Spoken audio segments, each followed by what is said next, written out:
Hi everyone. There's no point me talking now. I think Molly's just said everything I was going to say. But thanks for the introduction.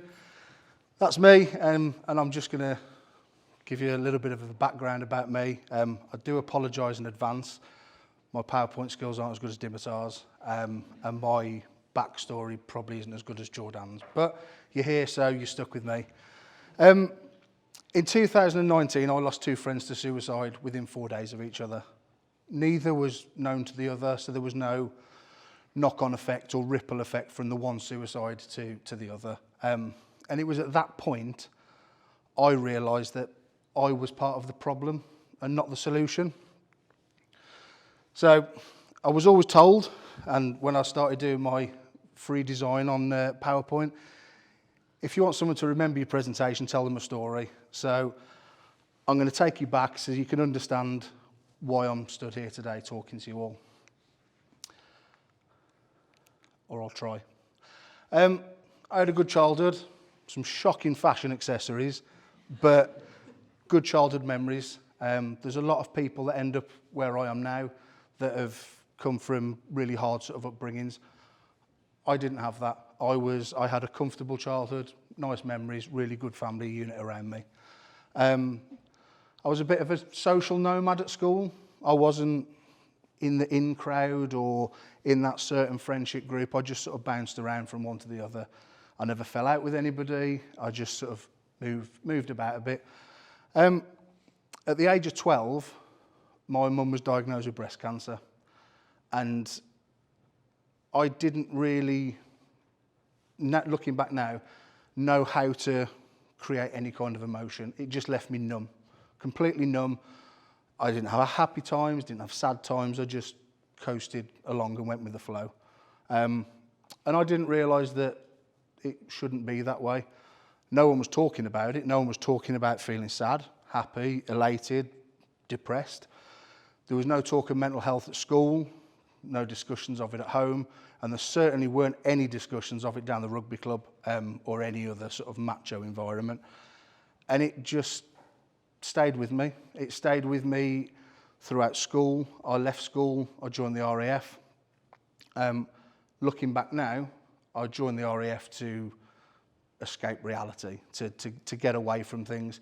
At the time, I joined the RAF to see the world and have a career and do all that.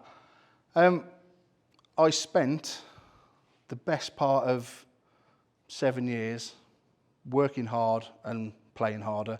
I was the ultimate master of masking my emotions. Anything that came along, I masked it. At the start of my career, after a long fought battle and some short spells of remission, I lost my mum to cancer at 18. Still, the emotions were masked. I had no way of expressing how I felt, good or bad memories, anything like that. And it was a week after she passed away, I went straight back into training, and I was loving it because I was making those unbreakable bonds that I'd never really made at school, and I was starting to understand what friendships were like, and I treat them as family nowadays, the friends that I made there.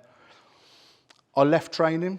I left the 3 hours sleeping in a muddy field that I loved, and then, as you can see, I became a war junkie.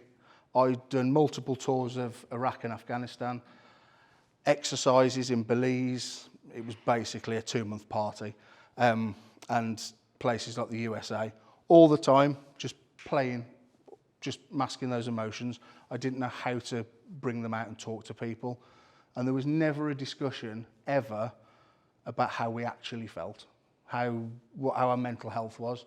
You ask the question, how are you? Yeah, I'm fine, because it's what we do. Nobody ever taught us to ask that next question. In 2019, in February, I woke up to the news that a friend of mine who I'd played rugby with and against for the best part of a decade had taken his own life. 4 days later, whilst I was still trying to process that, still not showing any emotion, I had news that a second friend of mine had taken her own life. Both of these friends were the ones that lit up the room that they walked into. You were a better person for knowing them. You just felt good to be in their company. And I didn't know why it was happening. Why didn't they talk to me? Why didn't we spot it? We were their friends. Some of the things that suicide brings around, how dare they? How dare they be so selfish? That was all going through our minds. It was at that point I realised I was the problem. All of this had happened because me and thousands of other men out there, and I say men because I run a men's mental health charity. There might be some women that are guilty of it as well.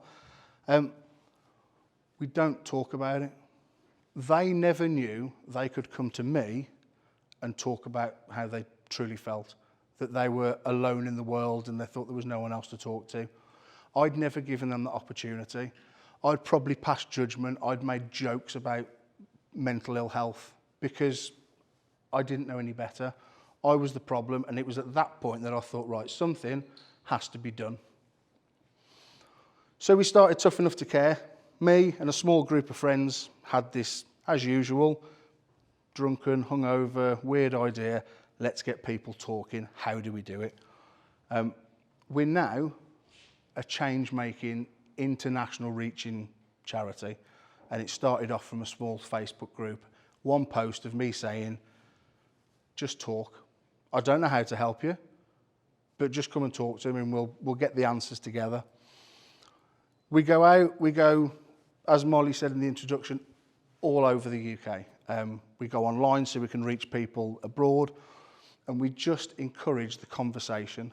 To date, we've delivered talks and training to over 3,500 people in organisations as big as Jaguar Land Rover and the RAF, all the way down to grassroots sports clubs that might have 20 members. We believe that everybody should have that access. It's my honest belief, and everybody else might have their own opinions on it, that the reason there's such a stigma that surrounds all types of mental health is because people don't understand it. There's such an emphasis growing up on physical health. You know, stay hydrated, you can run for longer. Oh, you've broken your leg, you're going to be in a cast for 6 weeks. We've all got those general ideas because people talk about it. No one talks about mental health. No one teaches us about mental health. So then again, no one talks about mental health. So we're out there just saying, come and talk to us. We do these talks, we go and do these shiny events, and it's brilliant. I've been invited to things like this. I've been invited to some really fun places, and it's got me into places I would never have got to just being an ex-tattooed squaddie that drinks beer and plays rugby. So it's great. But sadly, sometimes we see the darker side of what mental health has to offer. I've enjoyed it myself twice, as mentioned. But as you see, the nice shiny blue camper van, the tough truck, which again goes to the events, we also use that to react to people in crisis who reach out to us, and we work on real-time information, and we've gone out in all weathers, any time of day or night, and we've actively intervened in suicide attempts. While somebody is there and sees there's no other option than to take their own life. Now, I don't usually publicly talk about that service that we offer because it's not nice to band it around and, oh, look at what we've done. But I use that to show that change is possible. Anybody can change. You've got a bloke who for 34 years of his life ignored, ridiculed, just had no idea about mental health. I now go out in the middle of the night, in any weather, to support somebody's mental health. Now, if that's not a change that anybody could make, or if that's not a sign that anybody could make a change in their life, I don't know what is. Should also mention, we do peer support groups, and it's one of the things that's probably most important of what we do, so I feel a bit bad for forgetting it. It's where the magic happens. Blokes turn up and talk, and it sounds crazy, but to get somebody to walk through that door, that's actually one of the venues, and it's not far from here, that we hold our weekly support groups. For someone to walk through that door takes immeasurable courage, but the reward that awaits them on the other side, having just talked to somebody and lighten that load and using each other's experiences, you know, I've tried this, have you tried that, oh, let's all do this. You can't get that anywhere else. Money can't buy that kind of support, that's the peer support. And that's what we try, and I try and emphasise to everybody. You don't need a shiny red, blue truck. You don't need a big red door and a fancy old building. You can do it in a coffee shop. You can do it around your mate's flat. You can just have that conversation. How? How do we all do it? I've spent 3 years, I've been thrown in at the deep end, and I've had to learn pretty quickly how to do it. Mainly my own fault, so I can't blame anyone. But just talk. The how is just talk. By talking about mental health, it normalises that conversation. As I said, we go out and we actively intervene and we support people who have attempted suicide. And in the following conversations, having helped them, they all tell us that had somebody stopped them and talked and genuinely asked, how are you? And talked about their mental health, they wouldn't have gone through with it. There's a guy who's got videos all over YouTube. He jumped off the Golden Gate Bridge and survived in San Francisco. He says, had someone stopped him that morning and just acknowledged him as a human being, he wouldn't have gone through with it. Next, kindness. You might have heard the story about the guy who traded a red paperclip all the way up to a house in a few, I think it was 12 steps. That's what we can do with human kindness. Just saying hello to somebody in the morning, acknowledging somebody, holding a door open. It's just that small random act of kindness that you might have no idea how much it's affected that person. We have people contact me personally, the charity, they come up to us at events, and they said, you know what, you've got no idea, but I'm here today because of you. Because of something you did, a message you replied to, something you said to me at an event 2 years ago. You had no idea I had thoughts of taking my own life. And all we did was what we try and promote, kindness. Talk to anybody with the same sort of human kindness that you would to your own family, your best friend. And it's just that little moment, and you think, I didn't even know that. I just said hello to the guy.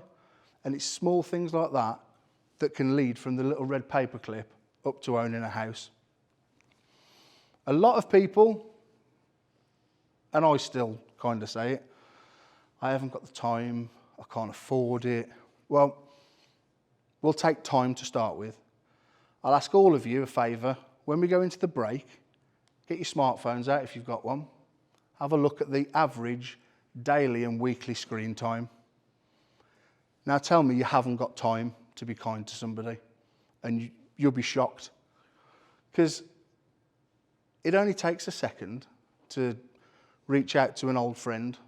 How's things? Haven't spoken in a while. Give your nan a call. Tell someone that you know that you love them, providing you do.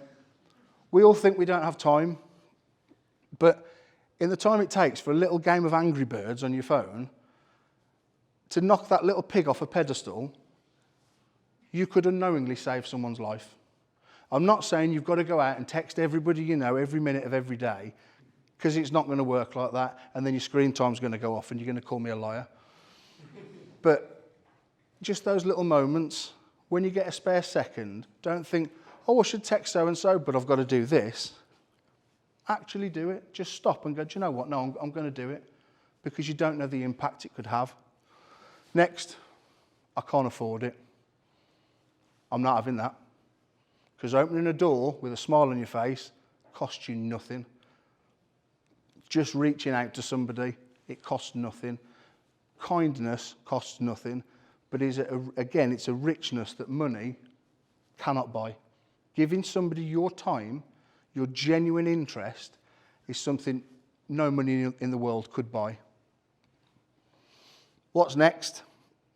I've sort of told you where I've come from, what we do, what we see in the future, what I want to see in the future. First and foremost, and this always gets a bit of a giggle, I want to meet the Queen. There we go. But there is method to it.